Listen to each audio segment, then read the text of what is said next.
জীবন আপনাকে অনেক কিছু দিবে, আবার কেড়ে নিবে। আল্লাহ এভাবেই পৃথিবীটাকে সাজিয়েছে। ইয়াউমুন লাকা ওয়া ইয়াউমুন আলাইকা, একদিন আপনার ভালো যাবে, আরেকদিন খারাপ যাবে। ওয়া তিলকাল আইয়ামু নুদাবিলুহা বাইনান নাস, আল্লাহ বলেন যুগটাকে আমি ঘুরিয়ে ফিরিয়ে মানুষের সামনে এভাবেই আনি। This is the routine work of this দুনিয়া। দুনিয়ার রুটিন ওয়ার্ক এইটা। আজকে ভালো, কালকেও যে ভালো যাবে এমনটা নয়, কালকে খারাপ যাবে। আজকে তার খারাপ যাচ্ছে, পরশুদিন আবার তার ভালো দিন যাবে, ঠিক কিনা বলেন? অন্য এক সূরায় আল্লাহ তাআলা বলেছেন ফাইন্না মাআল উসরি ইউসরা, নিশ্চয়ই কষ্টের সাথে আছে স্বস্তি। আজীবন মানুষ কষ্টে থাকে না, দুঃখের পরে থাকে সুখ, দুঃখের পরে কি থাকে? সুখ থাকে। এজন্য উদ্বিগ্ন হওয়া যাবে না। বিষ্ণু ইসলামের জীবনী থেকেও আমরা এটাই শিখি, উদ্বিগ্ন হওয়া যাবে না। তিনি বলতেন ওয়া'লাম আন্নামা আসাবাকা লাম ইয়াকুন লিয়ুখতিআক ওয়া মা আখতাআকা লাম ইয়াকুন লিয়ুসিবাক রুফিআতিল আকলাম ওয়া জাফফাতিস সুহুফ।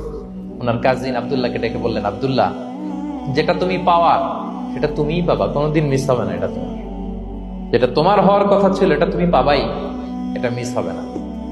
আর যেটা তোমার নসিবে নাই, যেটা তুমি পাবা না, গোটা বিশ্বের সব ক্ষমতাকে হাতের মুঠোয় আনলেও সেটার দেখা তুমি পাবে না।